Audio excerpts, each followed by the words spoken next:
The following podcast is going to contain spoilers, along with nearly 45 minutes of pre-recorded material. That's right, folks. I've been sick, which means I haven't been able to produce for you the one-of-a-kind, brand new, exceptionally epic content you have come to expect from what is, in the grand scheme of things, the most important podcast in all of human history. Instead, I present to you episode number 14 of the now defunct Stephen or Else podcast, originally released on April 8th, 2020. Proceed at your own risk.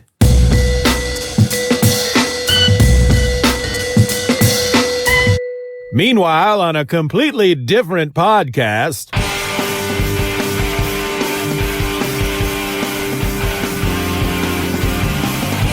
Howdy, folks, and welcome to an all-new episode of my new podcast, Life as an Old Man.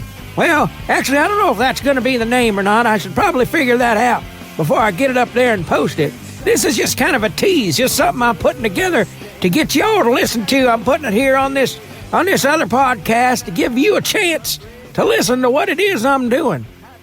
By the way, my name's Abner Franks. You probably know my son. His name's Abner Franks as well.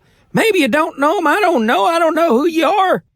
This ain't going very well, is it? Well, the whole purpose of this here podcast is for me to just talk about things I see in life, things that I think people can do better. For example, you ever been in the grocery store and you're walking down the aisle with your cart full of goods and you turn into an aisle and bam, you just slam right into somebody else who's also got a cart full of goods. Well, you ever think that maybe that wouldn't happen if people obeyed the traffic laws while they are pedestrians? Let me clarify here just a bit, folks. Let me clarify what I'm trying to say.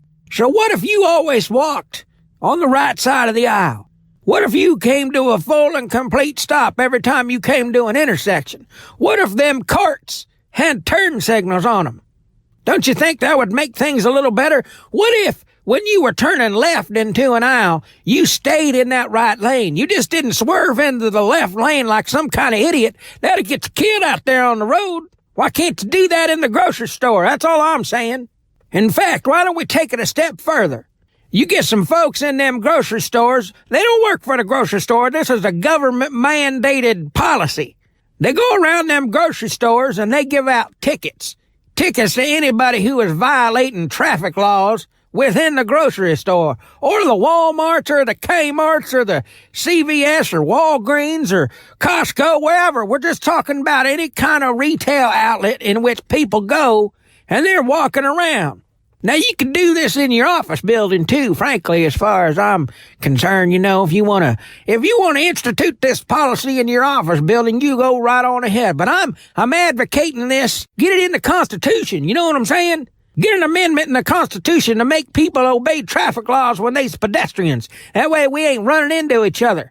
You got one of these pedestrian traffic law violation police officers in a Costco, for example, and they walk down an aisle and they see one of these idiots sitting there with their cart parked at an angle, taking up the entire aisle just so they can figure out what kind of green beans they want. Well, heck, they get a ticket. If it ain't their first, well, you take them on to jail. That's what I say. We got to be more polite to each other out there, folks. We got to look around. We got to see what's going on around us. You're not the center of the universe, people. Stop acting like it. Is it too much to ask to use hand signals when you're pushing a cart? Hey, person behind me, I'm getting ready to turn right up here at the intersection. You may not want to try to pass me. Better yet, I'm trying to turn left. That probably makes more sense, because if you tried to pass me when I'm going to turn left, we going to have us a collision. Speaking of passing people, why are you in such a dang hurry anyway? There's only so much room down that grocery aisle. Just because somebody stops to quickly grab a can of green beans. That's right, I'm using green beans again. I happen to like green beans. There ain't nothing wrong with a good can of green beans. Of course, I don't go for that French cut. French cut green beans, that just ain't my thing. I gotta just get the regular cut green beans. A little salt added. I don't do that no salt added. I don't care about my heart. My sodium intake is fine, people. Stop worrying about it. The point I'm trying to make is, what is so dad-blamed important that you gotta pass people in a grocery aisle? Come on now. That's why I think all retail outlets that require the use of a grocery cart be remodeled so that their aisles are wider. We need 4-lane aisles. You know what I'm talking about here? I mean, I guess, well, darn, I lost my train of thought. I don't know where I was going with that. From a secret location deep within the hills of eastern Kansas, one man, armed only with a microphone, his voice, and an unnatural gift for hyperbole, brings you the most important podcast in all of human history. It's time to escape from the mundane, ladies and gentlemen. This is Stephen or Else. Hello! Hello! Hello and welcome. Hello and welcome to another. I gotta stop singing during the intro because there's music playing behind me. Guess what? It's Stephen. Welcome to another episode of Stephen or Else. Holy crap, it's been a long time. Doesn't matter because you're getting one right now. Stephen or Else, y'all, right here, coming at you. Boom! I wish I had something to talk about, though. That would be amazing, wouldn't it? I try to plan for these things. And I spend too much time going, oh my gosh, I got to make a plan. And I stare at my screen and I got episode whatever typed into my show notes. And I'm staring at the screen and I think to myself, what am I going to do? What am I going to say? How am I going to structure this podcast? I don't know. And so then I just walk away and I do an episode of Just Another Fanboy because I don't plan those. There's no real structure to those. Those are easy. This is hard. This is hard work right now, people. I am sweating. Blood, sweat, tears, maybe a little dandruff, possibly some gingivitis. I'm getting a little too personal, I think, for you folks. Anyway, you know what? That's not really the point. I'm not here to talk about my gingivitis. I'm not here to talk about the lint that I got betwixt my toes. I don't know what I'm here to talk about, frankly. It's a free-for-all up in here, folks. Yay, yay. I'll tell you what. I will tell you what. How about we talk about some comics? What is your favorite thing in the world? Comics. Yes. Comics!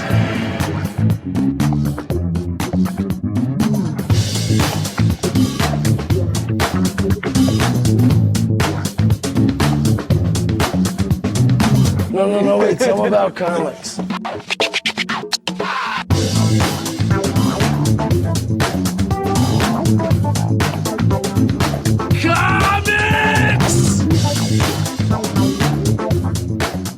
The Batman, a mysterious and adventurous figure fighting for righteousness and apprehending the wrongdoer in his lone battle against the evil forces of society. His identity remains unknown. This is how the first appearance of Batman opens. I'm looking at Detective Comics, issue number 27 from May of 1939 by Bill Finger and Bob Kane. This is a 6-page story, and at the top, the title of the comic says The Batman, and it gives you that little description. Now, the first big change between the Batman of then and the Batman of now is that the way his name is listed, it says The Batman, but Batman is BAT-MAN. And every time they use the name Batman, they say The Batman, and then Batman is in quotes. I don't know when they decided to squish the letters together and just call him Batman, which really, when you think about it, is kind of a silly name. But recently I realized, just like I had with Superman, I had never read Batman's first appearance. And unlike Superman, this is not an origin story. The first Batman tale, he is already established as the Batman. But for those reading this story for the very first time, all 6 pages of it, they don't know who Batman is. They don't know his secret identity. Of course, we know now, right? I mean, I'm not spoiling anything by letting you know that it's Bruce Wayne. But the Bruce Wayne in this first story is actually quite funny because we open at the home of Commissioner Gordon.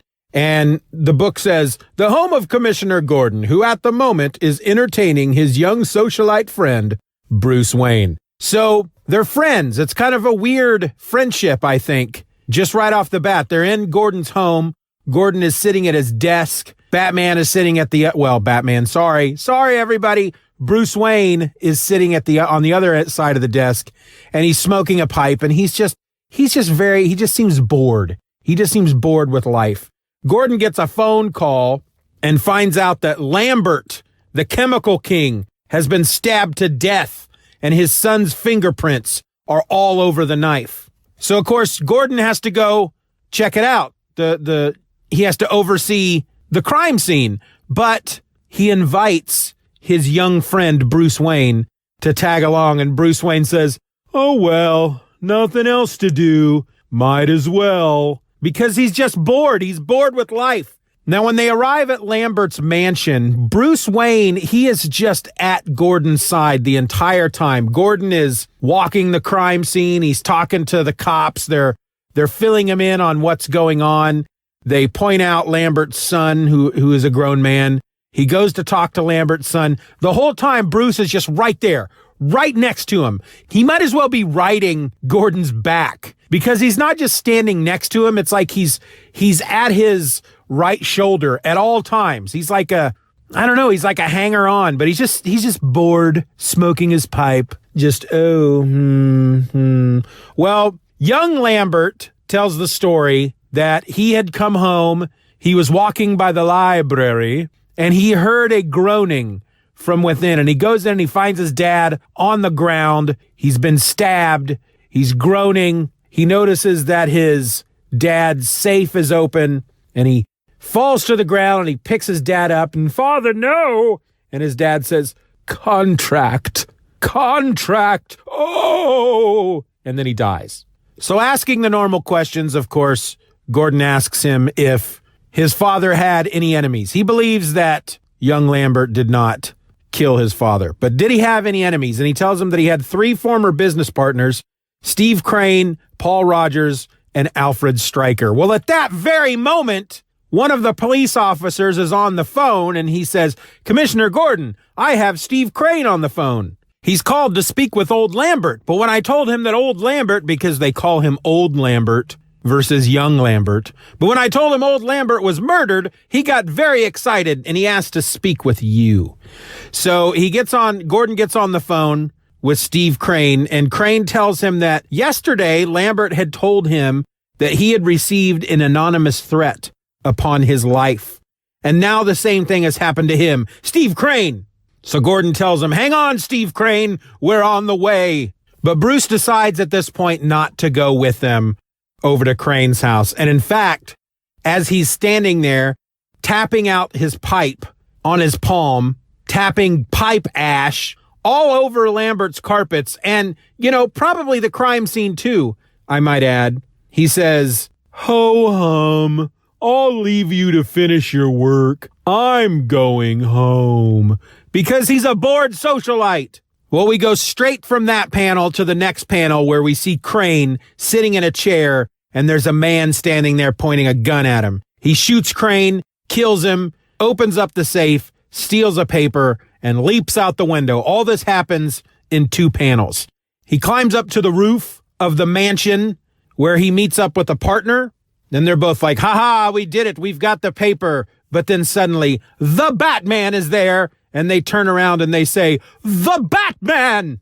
And so they fight, and Batman beats him up, and he takes the paper. And then Gordon arrives down on the street below. He arrives at the mansion, and the butler tells him, "Oh my gosh, Mr. Crane, he has been killed."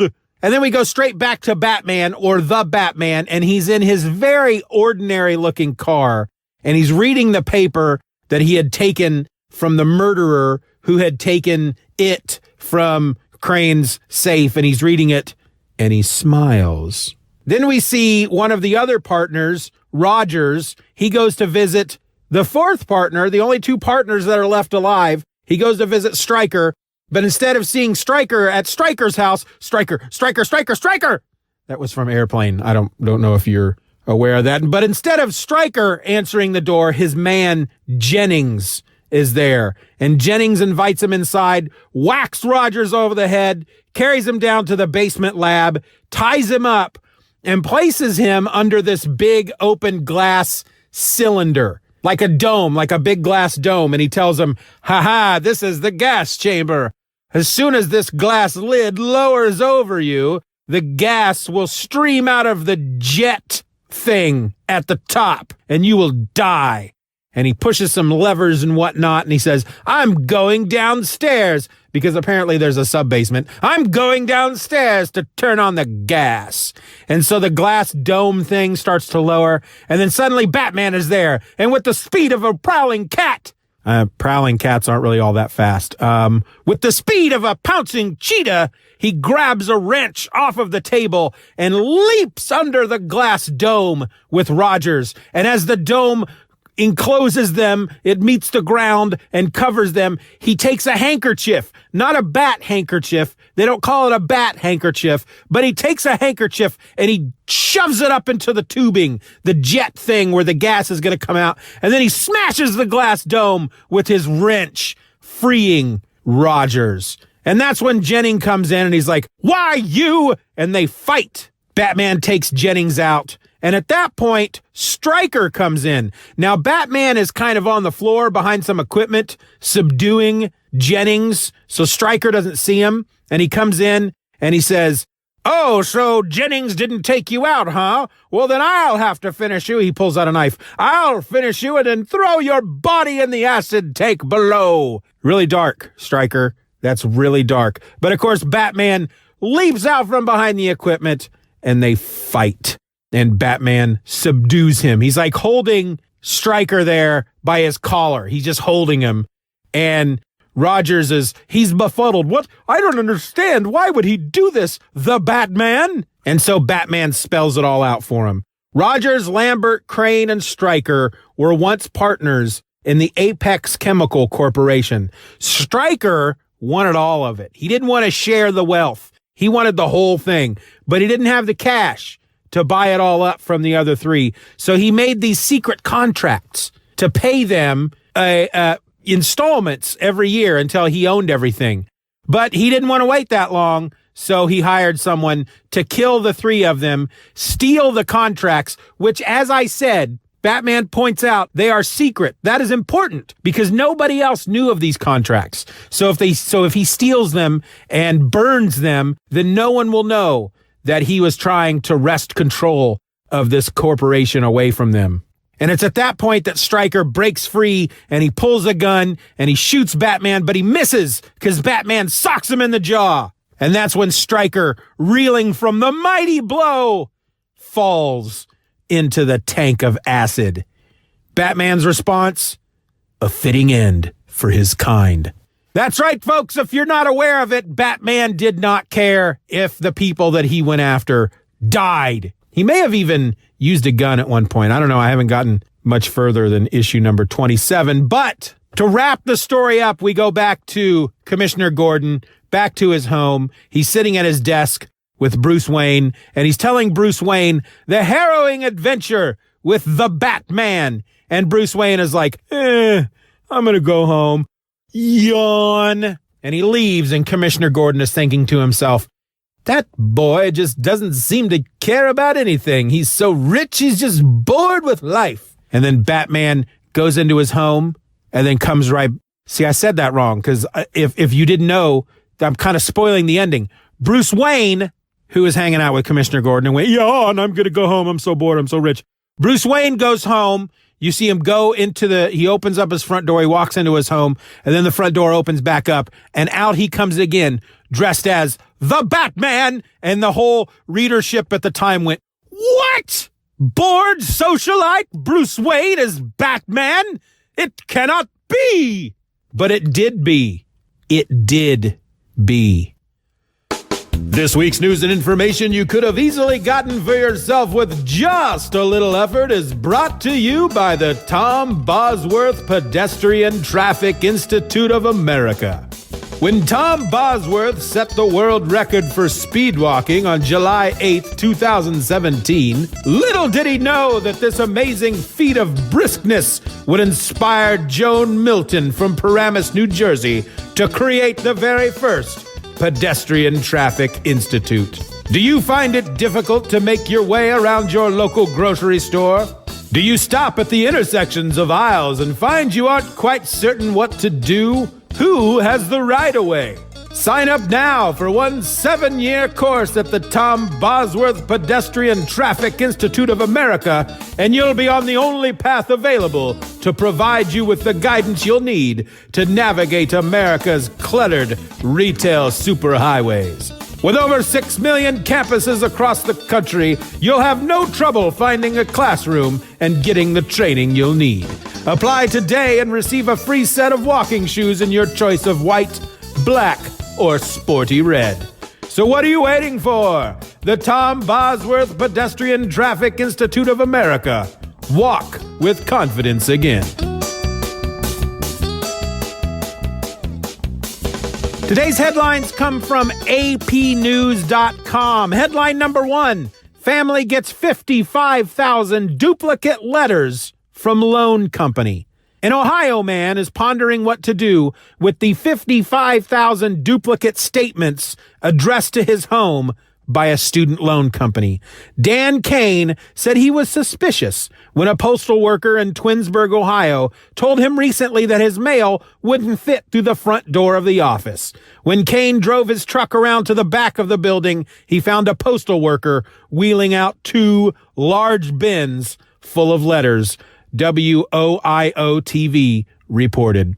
It turned out that there were a total of 79 bins of letters, and it took Kane 2 trips to deliver them to the garage of his family's home in the city, roughly 25 miles southeast of Cleveland. Officials from College Avenue Student Loan said in an email Monday that it apologized for the error in its mailing system and was putting corrective measures in place to prevent it from happening in the future. We are working with Dan directly on a remedy, including picking up the mail from him if possible, and a statement credit for the inconvenience, the company's chief operating officer, Tim Staley, said. I just hope it doesn't happen again, Kane said. I might just have to return to sender. Ha ha ha! Ha ha! Oh ho ho ho! Ha ha! Zinger from Dan Kane there, folks. Zinger! Burn! Bazinga! Bam! The duplicate statements were for a loan Kane and his wife had taken out for college tuition, Kane said. He also indicated that the statement was wrong and believed the company used the wrong interest rate to calculate his payment. College Avenue Student Loan said in the email Monday that there wasn't an error in the calculation. The rate matches what was disclosed when the loan was originated, Staley said, adding they also were working with Kane to resolve his questions regarding the interest rate. 55,000 letters! At what point does somebody within the facility say, are we really supposed to be mailing out 55,000 letters to the same guy? Is that a thing? Nobody questioned this. That's what's wrong with corporate America today. Somebody's standing there watching all of these letters come off the line. No quality control. 55,000 letters. Think of the trees, man. Think of the trees. I mean, the Lorax is going to be pissed when he reads this article. You don't want to mess with the Lorax. He speaks for the trees. Headline number 2, package labeled bag full of drugs leads to Florida arrests. 2 men charged with drug trafficking could have done a better job hiding their wares than using a package labeled bag full of drugs, Florida authorities said. Ian Simmons and Joshua Reinhart, both 34, were pulled over in Santa Rosa County on Saturday after a trooper clocked them going 95 miles per hour on Interstate 10 on the state's panhandle, according to a Florida Highway Patrol arrest report. The trooper determined that Reinhart was the subject of an active felony warrant for violation of probation in Orange County. He requested backup. A Santa Rosa County Sheriff deputy arrived to assist, and a canine alerted to the presence of contraband in the vehicle, the arrest report said. Authorities found approximately 75 grams of methamphetamine, 1.36 kilograms of the date rape drug GHB, 1 gram of cocaine, 3.6 grams of fentanyl, 15 MDMA tablets, and drug paraphernalia. Both men were taken into custody and taken to jail. They were charged with trafficking in methamphetamine and GHB, 3 counts of possession of a controlled substance, and possession of drug paraphernalia. Note to self: do not traffic your illegal narcotics in bags labeled "bag full of drugs," deputies wrote on Facebook. Our canines can read. Jail records did not say whether the men had attorneys who would comment.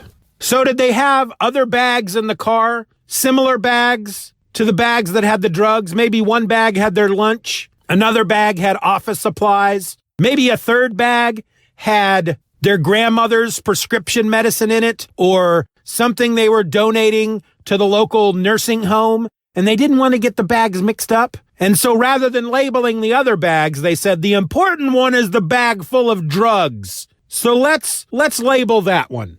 It just makes me wonder about the future, ladies and gentlemen. It makes me wonder about our future, and it makes me a little sad.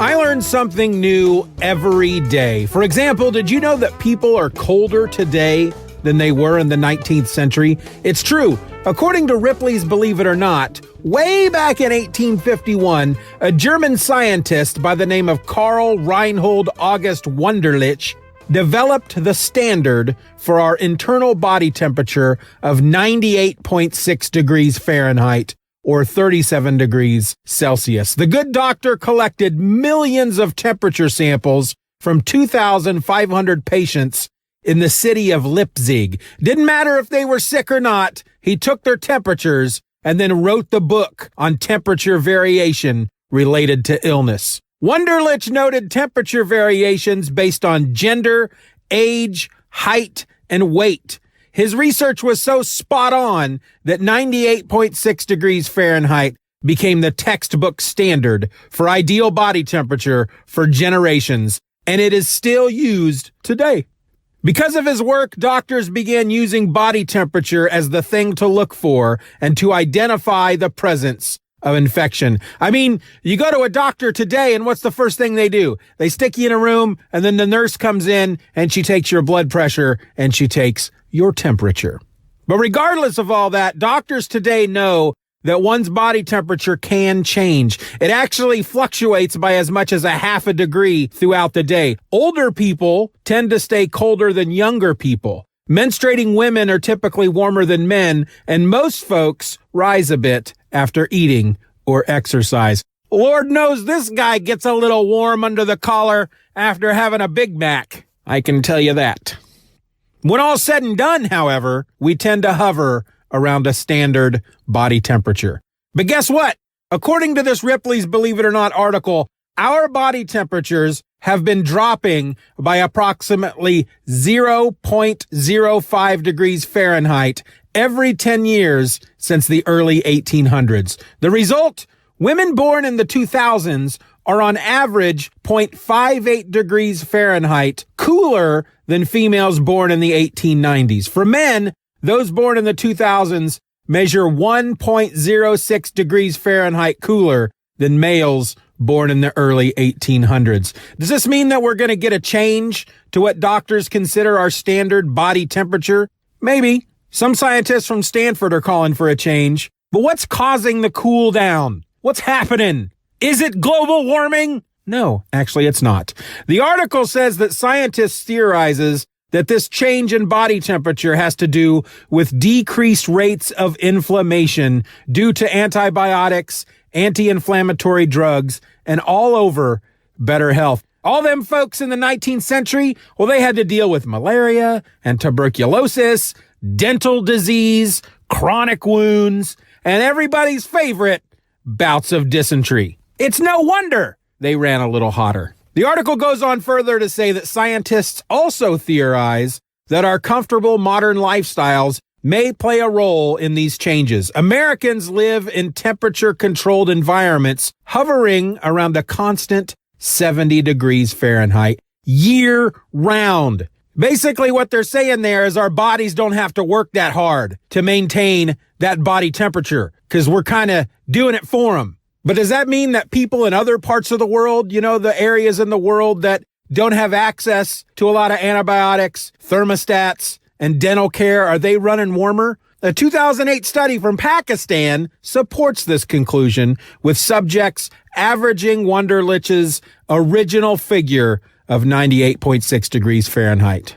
That said, at least that's what the article says, more research is still needed. Some scientists think that the cooling trend will continue in the future as medicine and life expectancy improve. Researchers even hope to use body temperature as a means of predicting longevity. No one knows for sure, though, what a continued drop in temperature will mean for humans moving forward. But I tell you what, I'm getting cold just thinking about it. Getting a little shivery. It doesn't help that it's below freezing outside, but I think it's best that we all warm up with 30 seconds of nonsense. One of my biggest hopes in life is to one day ride a fish. Like a horse. Just strap on a saddle and some scuba gear and let her rip. Think of the freedom! If only I could make this dream come true, then maybe I could move on to the next dream on my list. Underwater cowboy. I'm talking about revolutionizing the fishing industry here, folks. I'm talking about a good old-fashioned fish drive. Because believe you me, there's nothing like bringing in a school of fish. 30 Seconds of Nonsense has been brought to you by the Arthur Mackenzie's School of Fish Wrangling. Sign up today and you'll be roping fish by Christmas.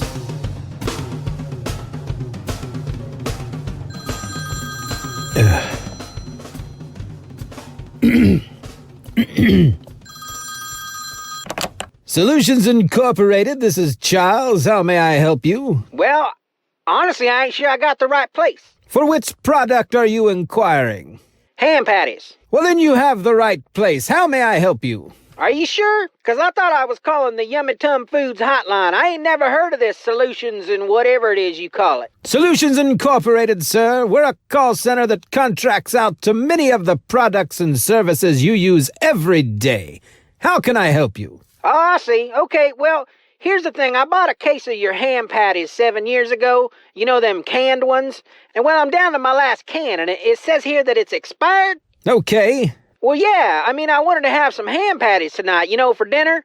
I sure do love these ham patties, you know what I'm saying? Of course I do. Yummy Tum ham patties are positively scrumptious. Well, yeah, I bought a whole case of them at the Huge Mart because it was cheap and on sale and all that. And well, like I said, I love me some ham patties, so I thought I'd pick it on up. Splendid! Right? So a few minutes ago, I pulled that last can from the cabinet to cook me up some of these ham patties, and I look at the date on the back, which I never do, to be honest with you. I just figured it's ham patties, right? Ham patties don't go bad. Indeed. Well, the date says, here, let me grab the can. I'll read exactly to you what it says. Just a second. Take your time.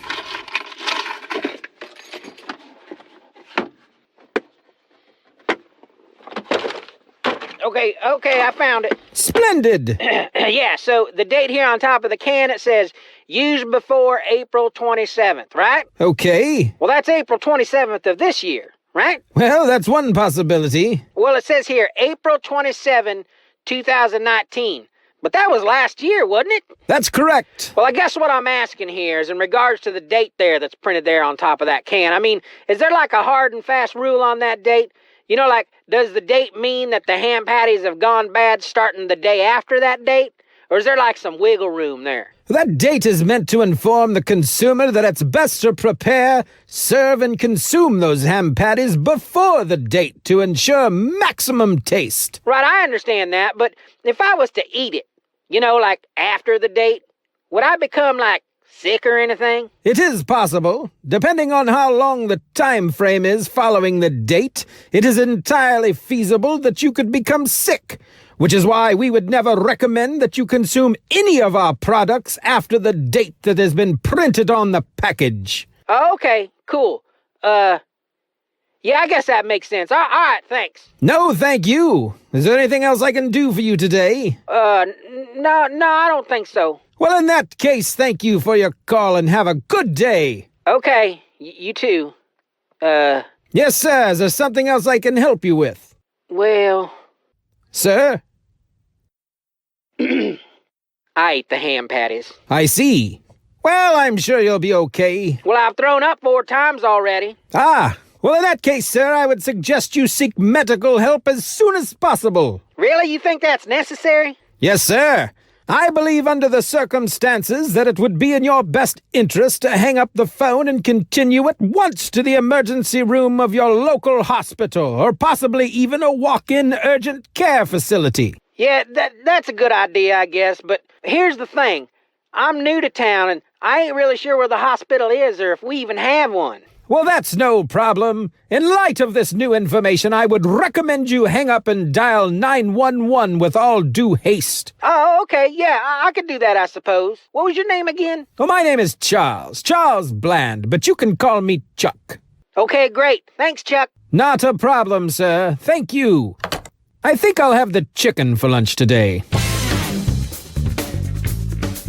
Well, there it is, folks, the end of the episode. Again, it's been a long time since I put one of these out, but I'm feeling pretty good about this one. I'm feeling pretty darn dandy indeed. Now, before I go, I do want to say that I love you. Not all of you. I mean, that was kind of mean, wasn't it? To say I love you and then just take it back because I'm mean. I don't know why I said it in the first place, you know? I'm like one of those uncomfortable kids out on a date. I love you. I just wanted to say that I think y'all are great. I mean, if you're listening to this show after that great amount of time I was off, I tried to throw a couple episodes in there, here and there. I don't know. They're not that great. I'm really proud of this one. I think this is a good one. And I got them creative juices flowing again. I'm ready to start pounding out some more episodes. So I don't know. I don't know what else I should say. That's about it. Here's the thing. All right. Okay. Let me back up. Let me rewind it a little bit. I don't want to just wrap it up here. I want to tell you about something I got going on. If you do the whole Discord thing, I do have a new Discord server out there for me, for the Stephen or Else. It's there to talk about this show. It's there to talk about comics. It's there to talk about Just Another Fanboy. It's just there to talk, man. Just get together. We'll chat. We'll say things to each other. I haven't done the voice part of it yet. I don't really have time or a place to sit down with like a microphone and a headset and just chat with people. But as far as text chat, I'm all about that. All right, so give it a try. Go over there if you do the Discord. It's at discord.stephenorelse.com. And hey, if you want to tell me, dude, where have you been? Thank you for this episode. It was splendiferous and wonderful and the new hotness and on fleek and tight and shiny and all that stuff. You can send that to feedback@stephenorelse.com. You can support me over at the Patreon for as little as $1 a month. Patreon.com/StephenR. And then you're going to get access to my other podcast. And guess what that's called? It's called My Other Podcast. Ha ha ha! Isn't that crazy? Isn't that crazy? I came up with that. That's mine. I'm a genius. It's my podcast. My Other Podcast. It releases every week. And recently I've been using it to talk about comics. Sometimes I talk about what's coming up on Just Another Fanboy. What I might be working on, what's in my head, what's going on around me. I did a couple episodes about the weather. Doesn't that sound exciting? Well, you can get that every week for as little as $1 a month. $1 a month. That's not a lot. You're going to get this other podcast, My Other Podcast, 4 times a week, unless it's a week that has 5 weeks. But in a normal month that has 4 weeks, that's 25 cents an episode. $1 a month, $12 a year. That's less than a cup of coffee. That's how people try to sell that stuff. People just be buying coffee all over. They ain't got no problem just going in and buying a cup of coffee. I'm talking about something that's less than the price of a cup of coffee. Once a month. But here's the deal, folks. If you don't want to support me monetarily, if you don't want to, if you can't afford it, or you just plain simply do not want to, that's cool. I don't mind. I sure could use your help, though, just getting the word out there. Tell your friend. Tell your friend's friend. Tie a little note, stick it in a bottle, throw it into the freaking ocean. Whisper it to your dog. Just tell some people. Bring them round. Stephen or Else, Just Another Fanboy. We're out there, man. We're just doing it. We're just digging in and changing the world, one podcast at a time. Not really. Not really. Hey, if you want to find me in other places out on the web, you got StephenOrElse.com. That's the website. JustKnowTheFanboy.com. That's a website, too. You can find me at Twitter and Instagram at StephenOrElse.com. I be over there all the time, just putting stuff up. Bunch of nonsense. But then that's my podcast, right? So that's it, folks. That's the end of the episode. I hope you enjoyed it. I can't wait to record some more. I'm out. Love you. Be nice to each other. What else can I say?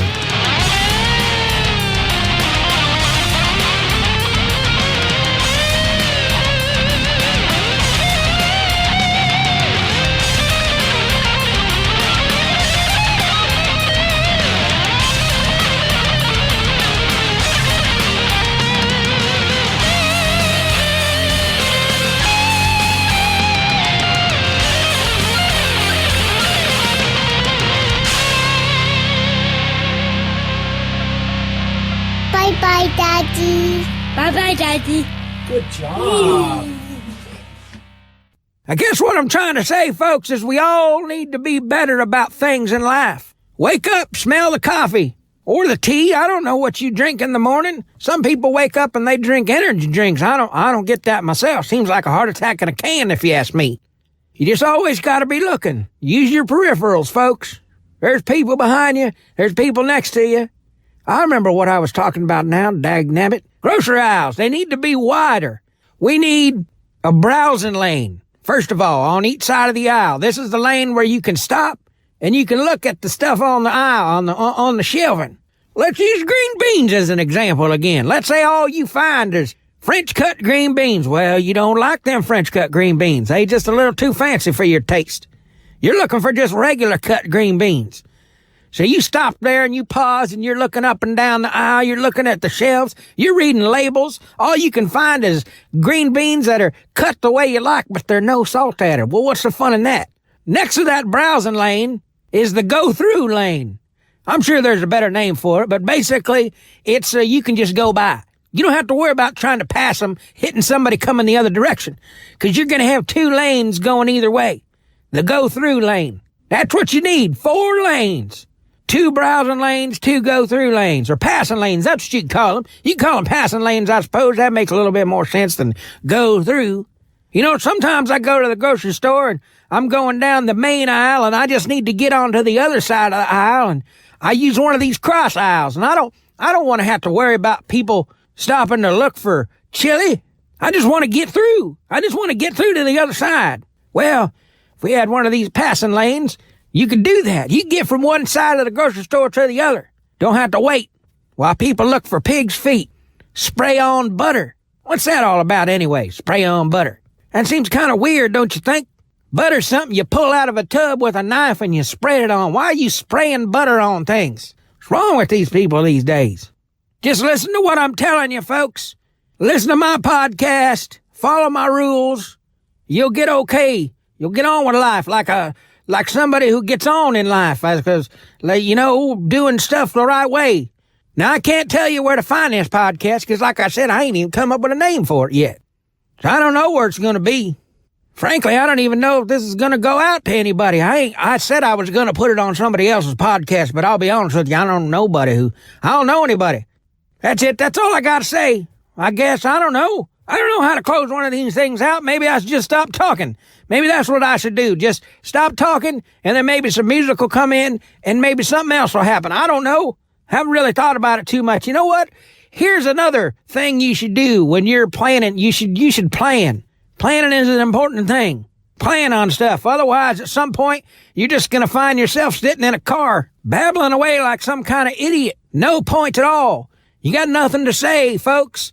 Maybe you do got something to say. I don't know. I'm just saying, I don't know what I'm saying anymore. Maybe if somebody would just give me the mercy of just cutting this off and getting on with something else, that would really help me out a bit, because I'm just lost. I don't know what I'm doing. I'm going crazy over here, folks. Everything's going nuts. Why can't somebody just come along and cut it off and move on with the show already? Just please, God, please, somebody do that.